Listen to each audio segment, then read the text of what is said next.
be fair with people. You might get the best price, but sometimes you're winning the battle but losing the war. Let's get our economic freedom on.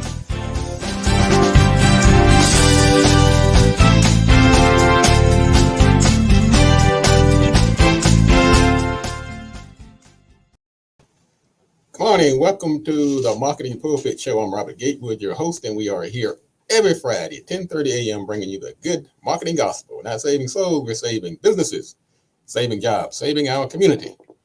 Now, if I happen to save a soul along the way, that's just icing on the cake. Because the mission, however, is to build strong businesses in our community and put our people to work. And we do that with business development, job creation, and service. So if you ever find yourself at a business crossroads and not sure which way to turn, just turn on the Marketing Pulpit Show. We are on a mission to build these businesses and put people to work. That's my mission, my cause célèbre, my raison d'etre, my reason for being. And thank you for joining me again on another Friday. We're into the month of September now. Fall is around the corner. Man, time is just moving on. It's moving on. If you're tuning in for the first time, thank you for joining us. We are here every Friday, and we've been at it now for about 12 years, going on 13 years. It's a long time. The show was started actually back in 2010, and the name came from I honored my dad, who was a Baptist minister, spent most of his life behind the pulpit. And I said, one day I might be in the pulpit. Well, I wasn't called to preach in that kind of ministry, but I do have a ministry of my own. It's called Marketing and Business Development and Helping Companies Grow. So that's my ministry. And it's I've been at it now for many years. I've started out in corporate America like many, cut my teeth in the marketing field at some national corporations. And after a few years, I decided I had a larger calling. I need to get out there and preach, practice what I preach. And so I started my own company, Gatewood Marketing and Web. Been at that now for about 30-something years. And I'm also an adjunct professor. I teach it at the college, over at Prince George's College in DC, in the DC area. Written a couple of books on the topics of marketing and business development. One called Played in Full, and another book called Smarter Than the Boss. I also work in the government space on the subcontract with the Small Business Administration to help companies in the 8A program with their technology and social media and web services. And let me tell you something. This is what I do.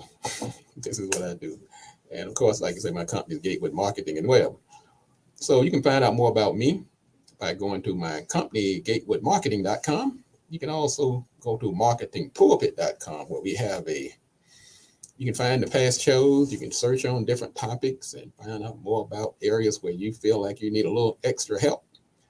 We also have a YouTube channel that's very vibrant. That's at Marketing Pulpit. Have all the shows categorized and labeled and put in different categories. You can listen to a mini sermon, 1 minute or less. We also have the full shows, and we have the 15-minute sermon that we give out every week. You can segregate that and go straight to those. So go to YouTube and search on Marketing Pulpit. We're also on Twitter, and we're on LinkedIn. And of course, you can get bites of the show at Instagram. So the information is out there. It's out there for anybody who desires to be enlightened. We talked about several times about don't complain about your phone not ringing. Don't complain about lack of sales. Don't complain about your company not doing as well as it can do when you have resources that you're not capitalizing on. Why curse the darkness when you can light a candle? And that's been one of our ongoing themes for the past few weeks. Let's see what's going on. Well, let's see. I was coming to work this morning. Just anybody who's been following me know I'd like to get me a little something to eat in the morning when I'm coming to the office. And I've gotten hooked on this McDonald's oatmeal. I used to get the fritter. I mean, McDonald's, because we had the pandemic and you couldn't go, your options were limited. So I started going to McDonald's. First, I was getting this fritter. I called it a heart attack helper. Big, greasy, sweet thing. I'm sure there's nothing good about it. So one day, they accidentally gave me a cup of oatmeal, somebody else's order. I'm saying, how dare they give me this oatmeal instead of my delicious fritter? Well, I mean, I was out the line by then. I'm like, I can't turn around and go back. So I ate the oatmeal, and it was delicious. I didn't know something so healthy could be so delicious. It had the little apples and the cranberries and a little package of raisins. And I was like, wow, I have to try this again. So I've been doing it for some time now. So this morning I'm coming to the office, I normally do. And I drove through the McDonald's, got my little bag, give me some orange juice. So I get back to my office, setting up my show.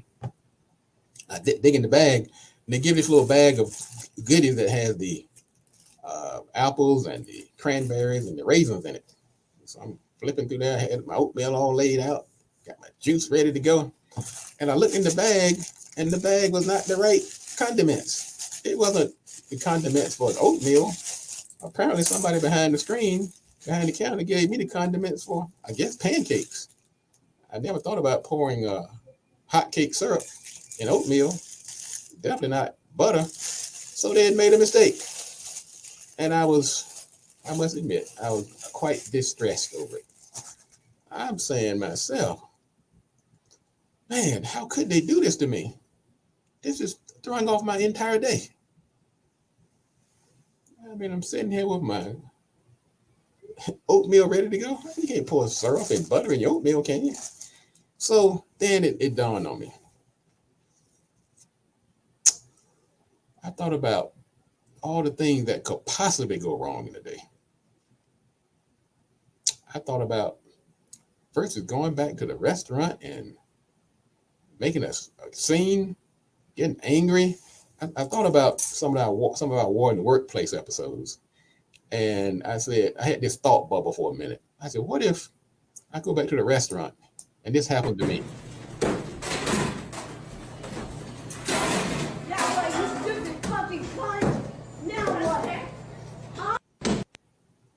So all things considered, I said maybe there's got to be a better way to handle this. Then I started thinking. I said, all the things that could have happened to me this morning, that was it. That's what got me bent out of shape. I mean, I didn't get carjacked. I didn't leave my iron on and burn down the house. Didn't spill hot coffee on my pants. Didn't lock my keys in the car. All the things that could have happened that didn't go wrong. You have to reflect on that sometime to put things in perspective.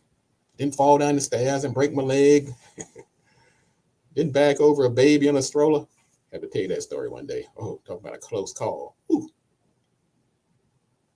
Didn't eat bad fish last night. Oh, another bad story. Oh my God. So many things that could go wrong in the day, I'm telling you. It didn't happen just because I got the wrong condiments on my oatmeal.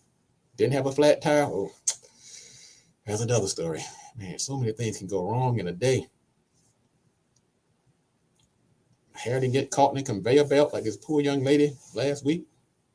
Didn't get shot by a road rager. There are so many things that can go wrong, ladies and gentlemen. Let's not get too bent out of shape. Sometimes you just have to get over it.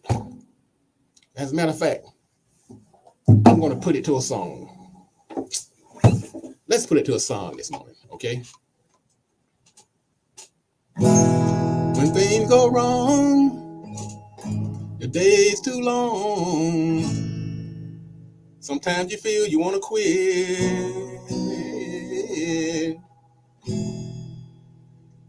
I won't be long. It's a simple song. Sometimes you gotta just get over it. That's what I'm talking about. Let's get over it. It's simple as that. This is what we're going to do. We're going to take a quick break. When we come back, we're going to talk about some items in the news. And we have a special guest coming up today, Miss Karen Johnson. She is an IT specialist, and she's going to talk about technology. We've had shows on technology, but today we're going to bring in a specialist, Miss Karen Johnson, coming up at the 11 o'clock hour. So we're going to take a quick break. We're going to come back and do a few items in the news. And then, but don't you go anywhere. But in the meantime, when things go wrong and the day's too long, and sometimes you feel you want to quit, hear this song. It's not that long. It simply says, get over it. This is the Marketing Pulpit Show. We'll be back in a minute. Don't go anywhere. We're going to take a quick break, and we will be right back. I'm going to give you some news items to chew on. And if you have an opinion on any of those stories, and you just come on air, and we'll let your opinion be known. And after that, tell me about your company. It's a collective effort, and because I've seen it from all facets. I just really want to encourage people to get their things organized and documented. They're going to learn from something. So it's best that they learn from us.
All right, we're back. Welcome to the Marketing Pulpit Show. I am Robert Gatewood, your host, and we are here every Friday at 10:30 a.m.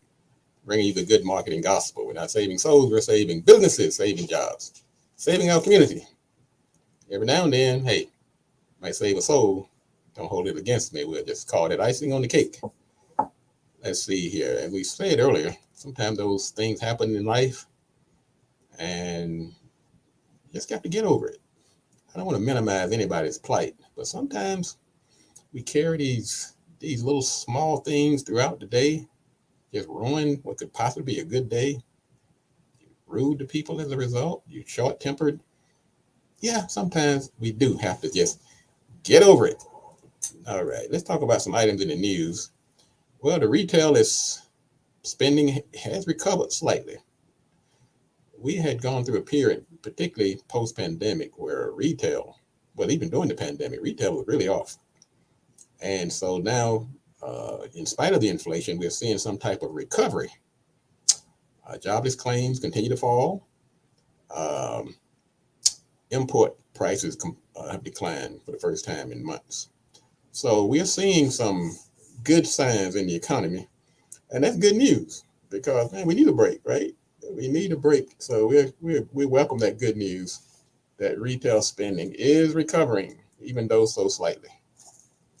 Let's say Uber is in the news, not because of its ride share dramas that we normally see, because of another problem. Matter of fact, they have been struck again. I'm not sure how many people remember, but back in 2016, about 57 million records in the Uber database were compromised in a breach. They didn't tell us about it about a year later, but it's struck again. Not sure if the same company, the same outfit, but somebody has compromised the Uber network.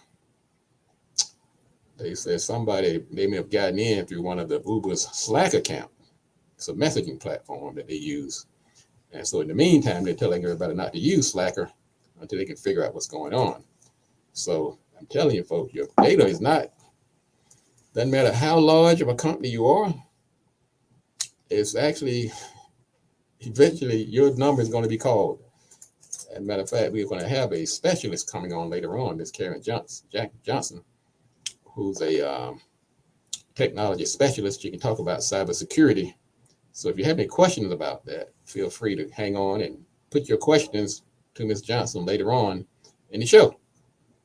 She'll be coming up at the 11 o'clock hour. Let's see what else is going on. Well, a white collar recession is coming. That means the folks that sit behind the desk. I mean, the blue collar people seem to have recessions nonstop. Well, now's the turn for the white collars. So people who are sitting behind the desk in professional and business services, that's seeing that they're starting to cut the payroll. And so some of those people may find themselves in the unemployment line, or at least cut back. So those are some of the signs that are saying that the economy is still in a flux, still fighting inflation. We're still, even though some people have said the pandemic is now in the endemic stage, it's towards the end. And I'm saying amen to that. I noticed that people not wearing masks in certain places anymore. I went to get a physical the other day, and of course, over at Kaiser, everybody's masked up in there. But you go to most restaurants now and places where people are doing business, you don't see those masks anymore. Now, that doesn't mean that if you feel you have some type of compromise system, or if you feel safer or better, then keep that mask on, because that mask serves other purposes too. If you have allergies, or if you feel like you don't want to get the flu or whatever, go ahead and sport your mask. I'm not going to be mad at you. I think people will understand more so than in the past. So that, I think the mask is going to be a common item in our landscape for years to come. So let's see. Kanye West ends his partnership with Gap. Now, later in the show, we're going to talk about sales channel partners. So this story actually ties into our sermon later on in the show. So Ye, formerly known as Kanye West, he says he's finished with Gap. He says that they didn't build him his Yeezy Gap stores as they promised. And so he's been threatening to boycott or break up with Gap and Adidas for years. As he's told Bloomberg, he says it's time for him to go it alone. So Ye, it's a Gap, we are through. Now we're going to talk about later in the show, as I stated, sales channel partners. We're going to talk about the three main types and how it can be really a bonanza for your company. It can take you from obscurity into the stratosphere if you choose the right channel partner. I know I work with several companies as channel partners, and we're going to talk about the three different ways you can do it. And so sometimes you can be a very small, obscure outfit, but with the right channel partners, you can elevate your company, your sales, your position as a business by choosing the right channel partners. And we're going to talk about that coming up at the 11:15 hour. Okay, let's see what else is going on in the news. Man, I guess the workplace is still a little. Well, school is back in, boy, but it has not gone smoothly for the education system. I don't know what's going on. I mean, I thought once school got back in, things would have calmed down. We've been through the pandemic for a couple of years, been through the long, hot summer. Now let's get back into school and settle things down a little bit. At least that was our hope. I think I may have been a little optimistic. In Utah, a school bus driver was placed on leave after threatening to shoot the students. Okay, a Utah bus driver took a wrong turn. And of course, the students, as students are wont to do, took a little umbrage with it. And they let it be known that they were displeased by this bus driver's taking of the wrong turn. So the bus driver in turn says, I've got to make sure I'm reading this right. One more person says, where we are going, I'm going to shoot them. The unidentified female driver is heard saying over the bus intercom in the video. Not sure that's the way to handle that. I'm just saying that probably a better way to handle kids. I used to drive a school bus when I was like 17 years old. That's right. Students used to drive the buses. Can you believe that? Man, I mean, the minute somebody tried that today, the lawyers would just quit their day jobs and take on this full time. Exactly. I was a 17-year-old bus driver. I think I got my license in 1 month, and I was driving a bus full of kids the next month. Didn't even know how to drive a stick. They had to teach me how to drive the stick during the school bus training. And shortly thereafter, as soon as I got my little bus driver's license, I was driving a bus full of yelling kids. But I think what's happening now that we coddle kids too much now. If you give children responsibility, you give them, whether it's a job, a task, and give them the right instruction, help them understand the responsibility that goes with the task, we would be amazed by some of the tasks that a child can perform. And we wouldn't have some of these job shortages that we have right now. But right now, everybody's so afraid of being sued. They're afraid to give a kid anything other than a bag of fries to work on. So times are, but we may get back to those days. You never know. I look forward to it, but I always keep my bus driving uniform cap at the ready in case things get tough. Hey, you never know where this economy is going to go. I'm going to be one day on the air. Next thing you know, I'm out here driving to school. But not anything wrong with that. Those school bus drivers have a very big responsibility. And my hat's off to you. What else is going on in the school system? Yep, schools did not get off to a smooth start. This substitute teacher in Louisiana is accused of offering students $5 each to beat up their classmates. Okay. Adriana Smith was arrested and charged with 5 counts of contributing to the delinquency of juveniles and malfeasance in office. That's a fancy name for saying you screwed up. You screwed up, Adriana. You don't pay kids $5 to beat up their classmates. You got to pay them at least $25. No, you don't do that at all. That is a no-no. You don't pay. Adriana needs to keep up with the minimum wage. You can't pay anybody $5 to do anything anymore. Okay, let's see what else is going on. Well, at least, thank goodness, we have principals out here. What they say, it's not the school, it's the principal of the thing. Thank goodness we have somebody who's in charge, who's steadying the ship to make sure the wheels don't come off the wagon, and that these students can get the attention they need and the respect they deserve. The next story says, let's see, school principal caught on camera pushing special needs child to the floor. Okay, so much for that idea. Well, I tell you what, folks, I really tried. This is what we're going to do. I'm going to take a quick break. We come back. We do have, this is what we're going to do the rest of this show. At the later in the show, we're going to talk about sales channel partners. If you're looking for a fast, certain way to grow your business, it may not be fast like, you do it today and you're rich tomorrow, but a steady way, one of those foundational ways of growing your company, look into sales channel partners. We're going to talk about 3 of the major types later in the show. Matter of fact, I think our guest is actually a sales channel partner with some pretty big outfits. So she can probably give us some insight on her sales channel partner. I think she was Salesforce or somebody she's working with. But the key is that you don't have to go this alone, and you don't have to keep reinventing the wheel. If the wheel has been invented already, then you leverage and capitalize on some of this ingenuity that's already out there.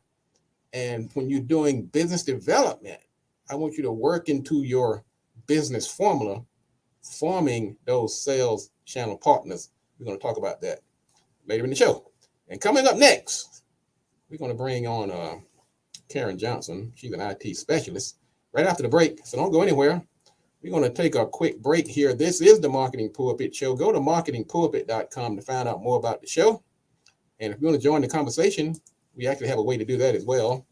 If you hear some of the news items you want to chime in on, you can go to mpi.biz and check that out. And let's see what else is going on. So we'll be back in a moment. So don't go anywhere. Marketing Pulpit, we'll be right back after the break. So hang on. Let's see here.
if you have a service that people can't afford, then you have to find a way to get that service to people, to the ones who can't afford it, if it's something that they really need.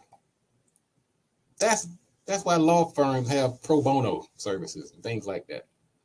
That's why medical clinics have the free clinic. Because some things you can't just say because you can't afford it, you're not going to get it. I feel that marketing advice falls in that category as well, particularly if you're a business owner.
You can't mix business and pleasure.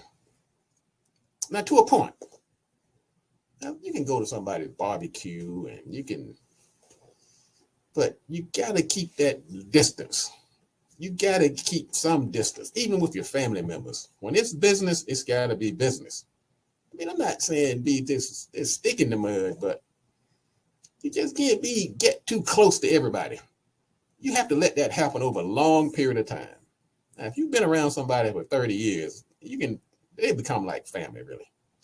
But these relationships you meet, a client you met, you worked for them a few months, next thing you know, you're going on trips together, they're over at your house, I don't do that.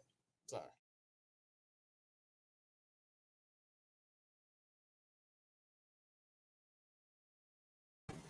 Welcome back to the Marketing Pulpit Show. I'm Robert Gatewood, your host, and we are here every Friday at 10:30 a.m. bringing you the good marketing gospel. We're not saving souls. We're saving businesses. We're saving jobs. We're saving our community. And if I save a soul along the way, we'll just call it icing on the cake, because my dad was a preacher now. Every now and then, I have to get out my robe here and get a little hoopling and hollering going. Like last week, we were down in North Carolina. The Gatewood brothers had their reunion. We sang and hooped and hollered and turned that church upside down. So you can go to Gatewood Brothers on Facebook. And even on Marketing Pulpit, you'll find some clips of some of that trip. That was kind of me doing you come into this world and you don't know what you're going to be when you grow up, but you have that first love. Well, mine was singing and songwriting. And so that's why I had to pull out my guitar this morning and hurt some people's ears. But anyway, thanks again for joining the show. Go to marketingpulpit.com to find out more about the show. Listen to past shows. You can also find us on YouTube, on Instagram, LinkedIn, Facebook, and Twitter. And of course, you can tune in here every Friday at 10:30 a.m. And as I said earlier, if you have a business out here and you're struggling, you need sales, trying to grow, and you're over there cursing the darkness saying, Lord, why me? Why am I not doing better? And you have these tools. I'm telling you, now people have told me this more than once, that I was sent here to help save businesses. And that's not being blasphemous, because I hear it so often. Every time I turn around, somebody say, the Lord must have sent you. And I'm not saying that to blow my head up, but sometimes you get gifts and you have blessings and you're not taking full advantage of it. This show is absolutely free. I don't charge a dime to anybody for tuning in. We bring you talented guests. We're giving out good information that's been proven. We have a solid track record. So don't curse the darkness when you can light a candle. That's my story, and I'm sticking to it. All right, speaking of candle delight, I have a candle by the name of Karen Johnson. She's with Verge Innovation IT company And I'm going to bring her on. So hang on, ladies and gentlemen. I'm going to introduce to some and present to others Miss Karen Johnson. Let me get my screen set up here. Got her all small over in the corner. Wait a minute, hold on. Good morning, Karen. Good morning, Robert. How are you? I am doing fantastic. So happy to see you this morning on the Marketing Pulpit Show. I am honored to have you here, such a talented young lady. And anytime I can enlighten my audience with a talented person as yourself, I have to give myself a toast. So, toast to you. Wait, Toast to Robert, you. thank you for having me. But why don't you do this? Introduce yourself to our audience. I'm sure they love to know who you are and why I feel so in happy to bring you to this platform this morning. So tell us a little bit about yourself, please. Yes, sure, Robert. Again, my name is Karen Johnson. I am the president and CEO of my own company. It's a cloud computing service company located in Charlotte. We also have satellite office in DC. So we do a variety of things on our platform. And I'm glad I'm here today to share some of those with you. All right. I'm just glad and ready to jump right in and find because Karen, I have talked about technology on this show so many times. Matter of fact, I did a show a few weeks ago. I was talking about technology. And because every time I open the news, open up my screen, there's something happening in technology that somebody either didn't do something, somebody did something wrong. I just found out this morning that Uber has a breach in their system, and it's like we so used to talking about Uber and the riders taking off in the woods with somebody when they weren't supposed to, or they getting robbed or hijacked. I said, well, this morning Uber has a different tale to tell and talking about their system has been breached. So let's talk about information technology for a minute. Why is it so important in the first place to begin with? Well, technology, Robert, has become a major part in our everyday. People have it in all of their careers mostly because you're some way of working with computers and software. Um, is used to help organizations in a variety of capacities. It helps, tells the organization's functionality. It makes their functionality a little bit more efficiently. And so with technology, there are a lot of let's say windows that you need to be aware of. When you mention that about Uber, perhaps there needs to be some type of training around the users. You have insiders and um, you know what I'm saying? And then you have people trying to come in and do ransomware. So there's a lot to do with technology. You want to make it into a more of a holistic approach Yes, when utilizing different platforms. it sounds like they say one of their employees or contractors had a Slacker account and they got in it through that way. So that sounds like there was an open window for somebody to get in, and somebody wasn't quite watching I don't know if they weren't watching the chop or what, but it seemed like I'm not saying it's an unforced error because this can happen to anybody, but it accents. It brings attention to the fact that these threats are out there and they are real, and it doesn't matter how large your company is or how big a budget you have to be on your P's and Q's all the time. What do you say? Yes, I agree, Robert. As a small business owner myself, I too was hacked in the early stages. My background was more in database management. And then when this happened to my website, I was like, this isn't supposed to happen to me. I'm in IT. So, Right, that's right. since then, I had to rebuild the website, which took more time. And then there was additional costs involved. And all this could have been prevented had I had more security measures around my website. So let's just say now I know better, I do better. You learn. I think Maya Angelou said, when you know better, you do better." Exactly. Well, I hear this term kicked around a lot: managed cloud services. I mean, people see that's why I like to bring in an expert, because we hear these terms, and some people they hear the terms and they have like a superficial knowledge. I think I know what it means. Help break down some of this terminology so when people hear these terms again, they'll know what it means and how serious they should take one, like I say, managed cloud services. Exactly what is that? Yeah, managed cloud services, Robert, are services that are they're offered partial or complete management of a client's cloud resources or the infrastructure. Um, Usually it includes migration, configuration, optimization, security, and maintenance. So these are things that a company don't have to worry about if they're hiring outsource. It's not that you're taking away from their current IT environment, but it's like adding icing on the cake, Right. so to speak. You have a particular set of individuals or a company with a certain expertise in that area who can help you as you continue to just work on growing your business. Well, let's break it down even further than that. When people say cloud, I've heard people, I make an assumption many times, Karen. People say cloud, they actually look up in the sky like, is that what the internet is? I mean, what if a plane runs into it? I mean, No, actually, the cloud is, well, they say the cloud because of the internet, right. because you can connect anywhere around the world via the internet. It's usually stacked in someone's server and definitely secured. So a lot of people do get that misconception of uh, being in the cloud. It's not really in the cloud. It's just that's just a statement that was used that came about years ago, when we were talking about internet. So You're right. yeah. Because in the early days of the internet, that was the word. They'd have little pictures in the ad, they have little pictures of the cloud. Yeah. And I tell people, the cloud just simply means it's not on your local computer, it's up in the internet somewhere. Yeah, but it's actually in a physical location. So it's on a server in a physical location. Right. It can either be on your premise or, like say for instance, Salesforce. If we have used Salesforce as our platform of choice, it sits in their data center, or they have a server center where all of the information is stored. So it's not really in the cloud.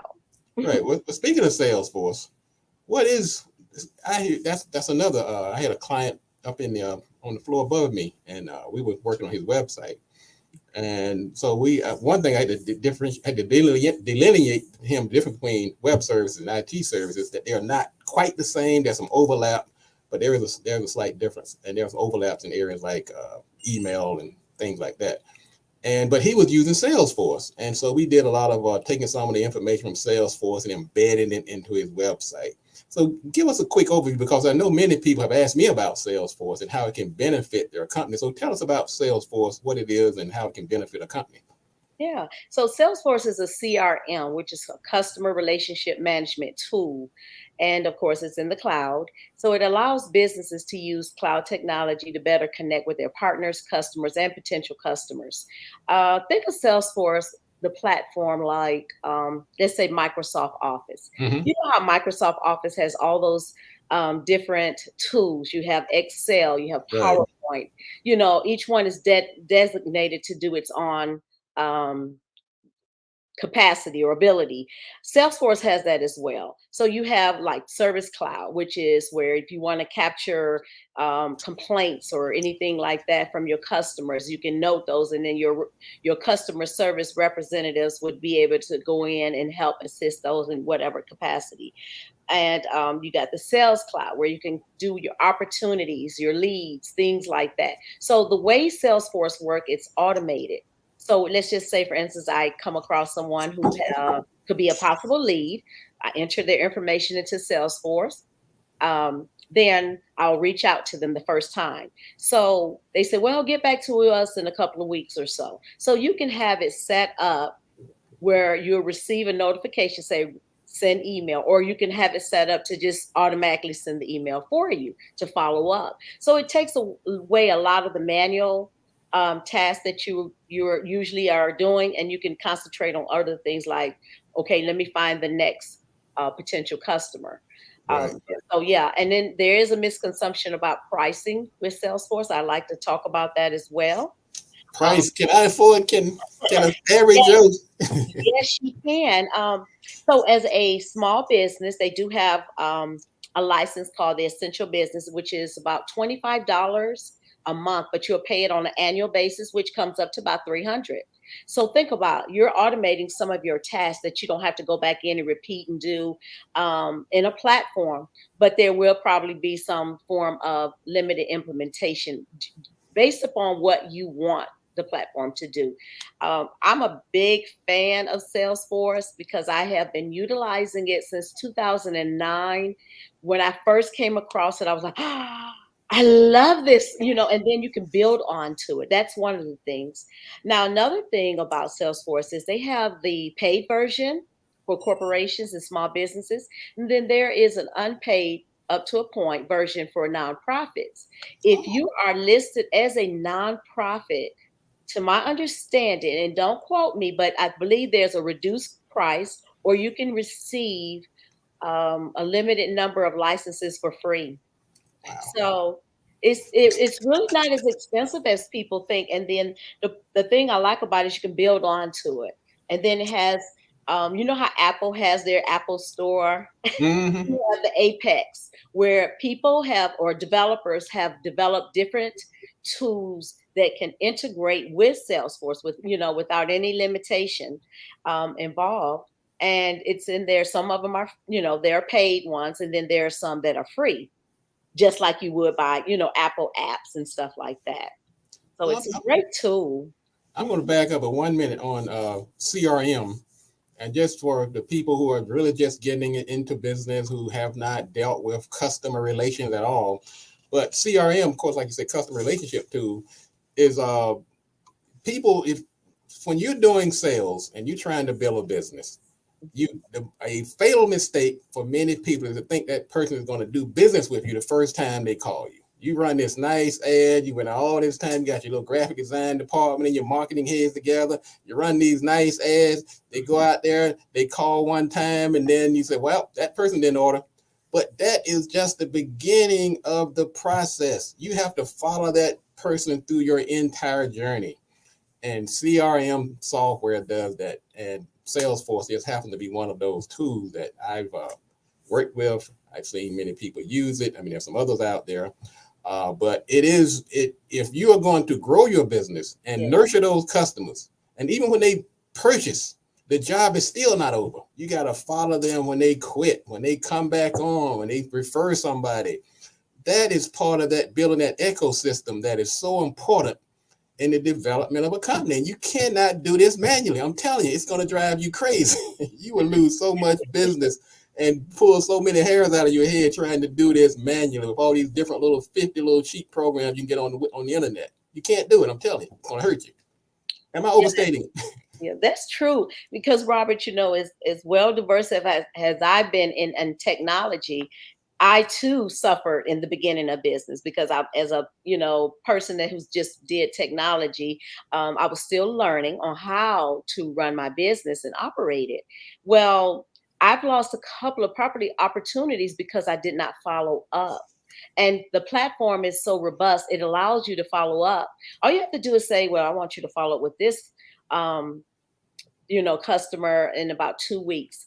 And then say in between that, you're sending out an email campaign. So of course you can include them in that. It's just so many different things that you can do without sitting there. Oh, let me run around and see what I'm supposed to do today.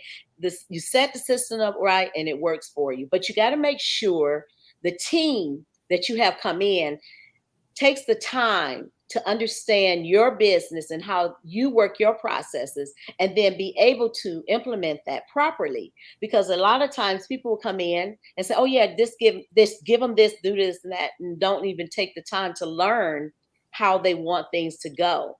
So I think that's very important too. The tool itself, but yet behind the tool, you need a good team to help you support that tool. And so that's where, we come in. So I have a team of experts all across the world, and then in various capacities within Salesforce that can come in and help you implement that tool. There are prices that even start at $2,500, and they can go up depending on the customization that you want. Mm-hmm. It's just such a remarkable tool. And I guess when I talk about it, I become very passionate because I've seen it. For the newcomer, it's very overwhelming. So I would suggest starting with what we call a quick start package with maybe about $2,500 or up to $5,000 based on the hours that we would spend implementing, and just do something simple with it. And then you can see see your return on this investment. I'm gonna jump in here because when you throw out a number like 2,500, I know sometimes to a new business they go into like sticker shock right away. But Yes. we talked on this show many times about what we call lifetime value. When you get a customer, and if that's a good customer, the lifetime value, which simply means how much money they're going to spend with you over the course of your engagement with them, that is like a fraction of what you can make from a good customer. My average customer probably spends about $7,000 or $8,000 over the course of a year. Some go up to $25,000. That $2,500 investment, that's not just going to be on one customer. That will cover your entire spectrum of customers. And think about the lifetime value multiplied by 10, 20. That small investment can be the difference between your business being successful and not. So one of the things I've admonished people about, don't be penny wise and pound foolish. Don't be sitting there saying to myself, oh my goodness, if I spend this, I can't get those new uniforms. I can't get the new carpet put out. I can't get those things aren't going to happen if you don't have customers. They just won't happen. You got to put that money where you're going to get a return. Let me ask you this about now, Salesforce. You are a Salesforce partner. Is that what you call it? Well, I'm not a fully partner yet. Okay. I am certified in certified. That's what I mean. Okay, Salesforce certified. So you help people who are trying to get the Salesforce system set up within their organization. Yes, and I also sell the licenses too. So if you want to come through us to buy the license, you can. One of the things that I do encourage is, if for nonprofits, it's definitely worth the wait, worth the wait and go, because I had set up one customer. They were able to get 10 licenses. Now things can change. Don't quote me, like I said, and have Salesforce call me and say, why are you telling this? Everyone that is.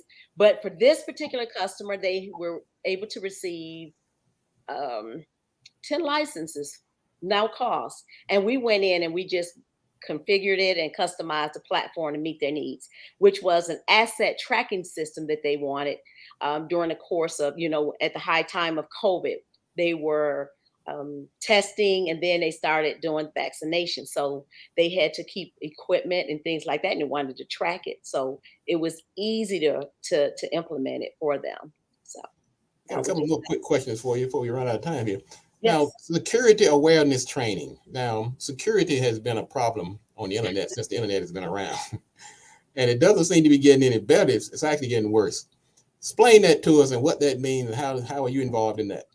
Yeah, yes, Robert. So that's one of the services that we offer, security awareness training. So you asked that. That's to inform your end users, who are your biggest asset, but they can also be your biggest risk. Just training them on and rising the awareness of various internal and external security risks to the organizations, like sending emails or clicking on a link that takes you out, and then there you have ransomware. And people look at cybersecurity as someone trying to get in. That is true. Someone is trying to get in and access your network, your processes, and your data. But also you have some people who are not so nice, and maybe, going somewhere else and want to take proprietary information with them, or just want to, they have a manager that they may hate, and they say, I'm going to do this and make their job harder. That's where you call insider threat.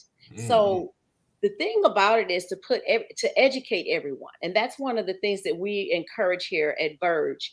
Educate people. Don't just give them a tool.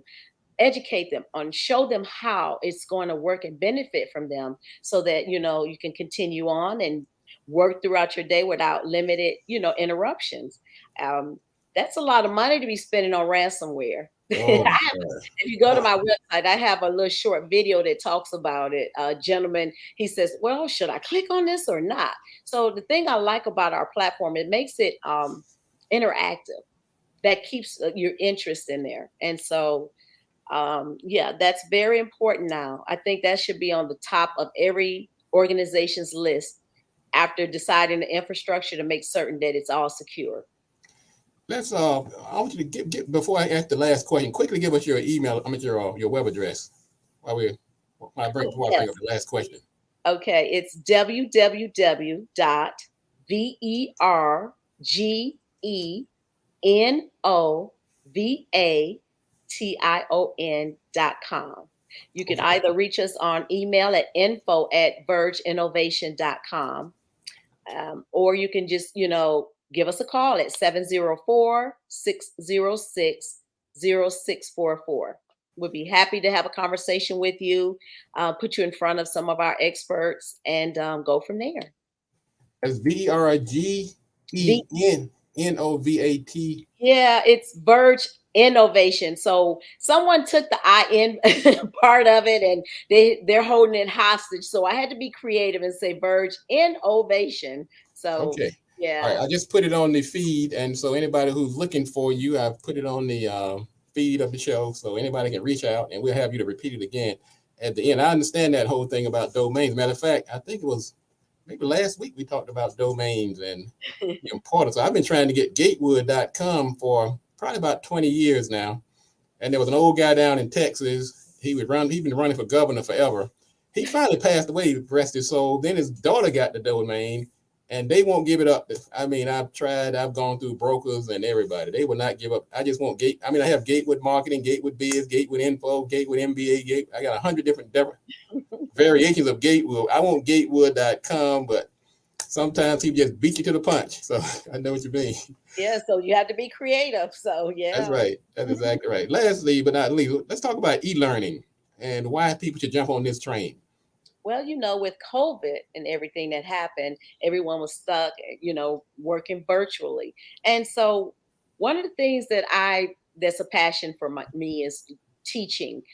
You have to be creative and innovative when you're doing it now, especially with the new millennials and everyone coming up. Even myself, not being a millennial, can get bored sitting there going through PowerPoints or sitting there listening to someone. I like interaction. So e-learning is where we develop and meet the customer where they are.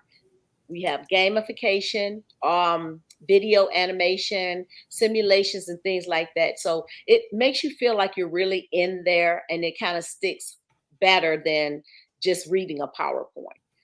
E-learning is going to be the next big thing coming out, and better jump on board. It's really I'll say this, and I'm speaking from experience.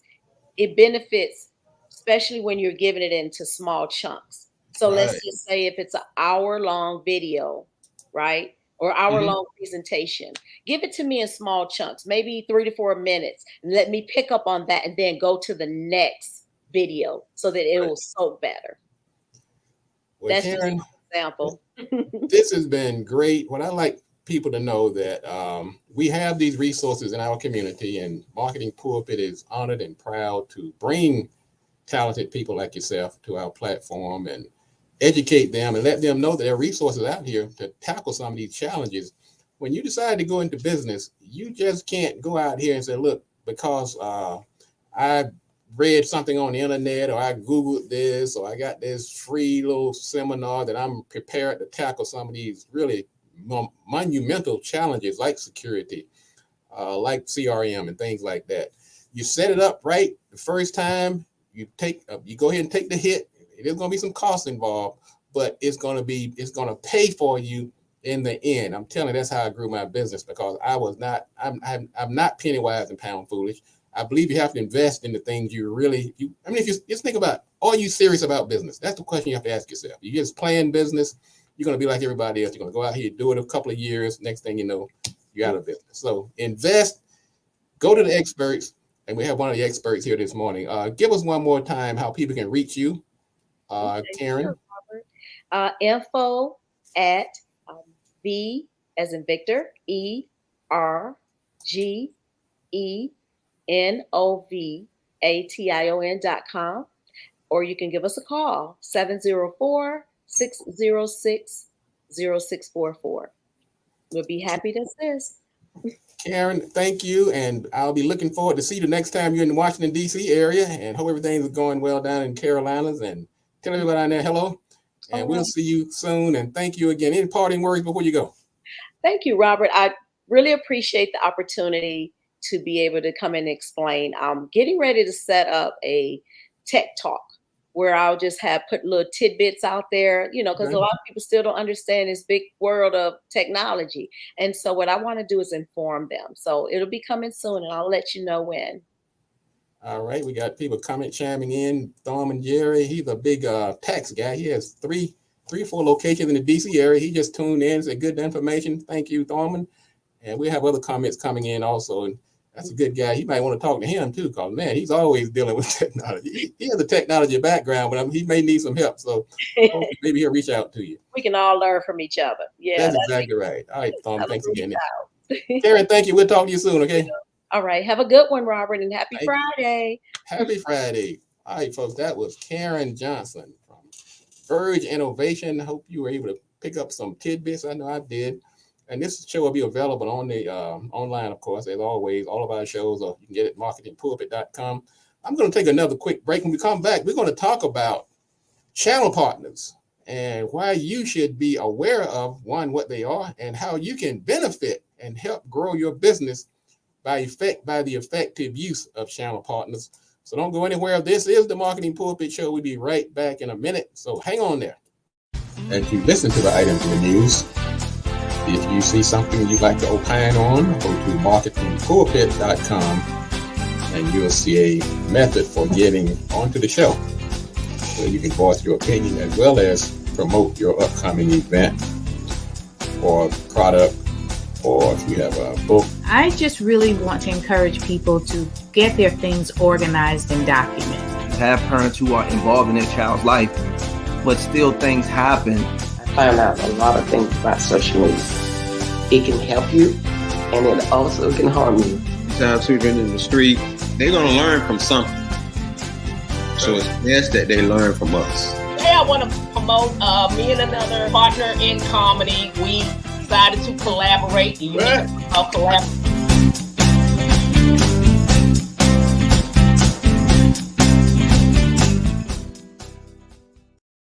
Welcome back to the show. This is the Marketing Pulpit Show. I'm Robert Gatewood, your host, and I'm here every Friday at 10:30 a.m. bringing you the good marketing gospel. We're not saving souls, we're saving businesses, we're saving jobs, saving our community. Go to marketingpulpit.com to find out more about the service and also catch that remarkable interview by our guest, Karen Johnson from Verge Innovation. She's an IT specialist, and we're going to be hearing more from her, I'm pretty sure, because she's in the DC area, she's down in Carolina. I'm sure she'll probably go wherever the work is needed. So thank you for people like that, and we're proud to bring them to you as one of the services allotted by the Marketing Pulpit Show. Let's talk about sales channel partners. Folks, there's a lot of ways to grow a business. You can go out here and spend money, run up and down the road with sandwich signs on, knocking on doors, wearing out your shoes. But there are, I don't want to say simpler ways, but there are other ways that can be more effective. And one of those ways is through sales channel partners. Now, why do you need a sales channel partner? One, because product expansions. Sometimes you may offer like a one service and it's just not enough. It's not getting you there. You need to add some more products to the shelf, but you don't want to go out here and have to keep, starting up a new product and service, getting the patent, the trademarks and all that kind of stuff can be very expensive. So by getting channel partners, you can expand your product or your service line through using one of your channel partners. We also call it value-added services. Sometimes people come to you and while they're there, they say, look, since you're here, now you can, like in the case of Karen, now since you're getting the IT service, let's go ahead and get you some ERM services. So you're expanding your product line, you have value-added service by combining these services. Another thing is passive income. We talked about passive income several times on this show. You can go out here and work yourself into an early grave trying to make enough money sometimes based on the limited number of hours in a day. So if you really want to hit pay dirt, you have to make money while you sleep. I like that. I like sleeping and I like to make money. So passive income is everything. I just love me some passive income. Channel partners are a good way to get that passive income coming in. We also think about what I call the Walmart effect, one shop stop. If you think about Walmart, you can get everything in there now. You get hamburger, you can get groceries, you can get a computer, clothing, medicine, practically everything under the sun. Because our society, particularly in the business world, has become what I call the Walmartization effect, you have to get on that train. You cannot be selling just one product and service, because the minute they go somewhere else to get that one product you're serving, they're going to buy everything else and they may never come back. So you have to add many services that tie in or that are relatable to what you sell. So if I'm selling web services, I better sell domains. If I'm selling domains, I better sell SSL certificates. And if I want that website to get business, I better offer marketing services. So you build this ecosystem, and sometimes it takes a sales channel partner to help you fill in the blanks of that ecosystem that you must build to be successful in business. I mean, I can say depending on what kind of business you're in, but if you're serious, there are certain things that have become foundational. Let's talk about some of the different types of sales channel partners. The one that we're most familiar with is called retail. That means you offer a service and you create this service, you sell it to a retailer. They buy it from you, they pay it for you, they write a check and you send it to them. They put it on their shelves, they put it on their website, they sell it through their store. That's called a retailer. That's probably the number one that most people are familiar with. We call that a sales channel partner. Another one is called a referral partner. That means this person is actually just referring your services, usually for some type of fee or commission. And sometimes it's an informal agreement, sometimes it's in writing, sometimes there are different levels and iterations of it. But a referral partner, for the most part, is a partner where you have that person is going to refer their client base to you. And sometimes they will actually put that information on their website or through their literature, but they're referring it to you. I have several referral partners. I have an attorney I work with. I have different IT people I work with. We have a referral partner relationship, and it can go both ways. Another type of sales channel is called a reseller. A reseller is somebody who actually sells your product along with theirs. They're not just referring, they actually selling it, they collect the money, and matter of fact, they may white label it. They may even put their own name and logo on it because they didn't want to go through all that trouble of creating it themselves. So this person is a reseller. Now, we talked about retailer, a referral partner, and a reseller. Those are three types of sales channel partners that can actually grow your business exponentially without you having to go out here and dish out all of this money, because most of the time it requires very little, if any, upfront money. So that's one way I'm going to ask you to entertain when you're talking about building your business. Look at sales channel partners. Now, the general guidelines is that they're not mutually exclusive. You can be a reseller with one company. You can also be a reseller. You can also be a referral partner. You're not just locked into one box. So you can be multiple with the same company. And you can even move from one to the other. You can be a reseller in the evening and a retailer in the afternoon. So you're not locked in. Also, keep in mind who collects the money. Now, sometimes that can be the difference between, sometimes it can be a sticky point, because if you're selling something and you are, let's say, a retailer or a referral or somebody else, the person that collects the money has a little more leverage in that relationship, because we know cash is king. So if you're collecting the money, that's like in the retailer case, the retailer gets their money up front. But sometimes in some of these referral relationships, the person that gets the money may get that money, then pay you instead of the money coming directly to you. And so sometimes you have to work that out in advance, because it can be a sticky issue, because the money, holding that money, sometimes you can leverage it, you can get interest on it. So you want to think about who controls, who pays whom in these type of relationships. Also, be generous. Don't be, once again, penny wise and pound foolish. Be generous to your partners. Pay them well, and they will reward you. I am very generous with my partners. I tell most of my partners, we're going to start with 20% and we'll go up from there. So you send me a client, we're going to give you 20% of that sale. So be generous, and if it's a bigger client, you might even, base that amount on the type of potential that they can bring to your organization. Now, when you're white labeling, honor that person's request to be anonymous if that is their request. In other words, don't be trying to sneak your name in there if they're telling you it's a white label agreement. White labeling simply means I'm going to sell you this without my branding. As a matter of fact, if it's a service, then I will be discreet, out of the way, let you be the front person. You come and talk to me. So be willing to honor that person's, if they want you to be anonymous and out of the picture, don't try to sneak in and sneak your brand on something when you have a white labeling agreement. and understand the terms in advance and get it in writing. Folks, this partnering, these sales channel relationships can be very lucrative. I mean, most of my successful clients are very, very heavily engaged in sales channel partner relationships, including myself. You want to find out more about this and how it can help your company? Of course, you can go to gatewoodmarketing.com and set up a free consultation. We'll be glad to talk to you about that and any other services or any other marketing challenges or opportunities you want me to discuss with you. We can do that at no cost with a free minute consultation by going to gatewoodmarketing.com. That's going to wrap it up for the day. I want to thank everybody for tuning in. As always, some of my regular listeners and people who join the show, like Attorney Bradley Thomas, Armin Jerry, Brother Gerald Brown, and a few others. I see your numbers, but I can't see your name until you put a comment into the feed, but I see you out there. So thank you again. Thanks again to our special guest, Ms. Karen Johnson of Verge Innovation IT Technology Services. That's going to wrap it up for today, ladies and gentlemen. This is the Marketing Pulpit. We'll be back next week at the same time. And so go out here and make those channel partners. Go out here. Don't curse the darkness, light a candle, and let's grow these businesses, because we can do this. We can do this if we put our mind to it. And if you get lost along the way, tune in right here to the Marketing Pulpit. We'll be back next week at the same time, right here on the Marketing Pulpit Show. And if you want to be successful, you have to do these 3 things. Do the right thing, do it at the right time, and you have to do it right. Enough talk. Let's get to work. It's not just a little pocket candy you're giving these kids when you hire them. You're giving them life lessons. I'm not saying be just a stick in the mud, but you just can't get too close to everybody. You want to make sure that technology does not leave you on the sideline.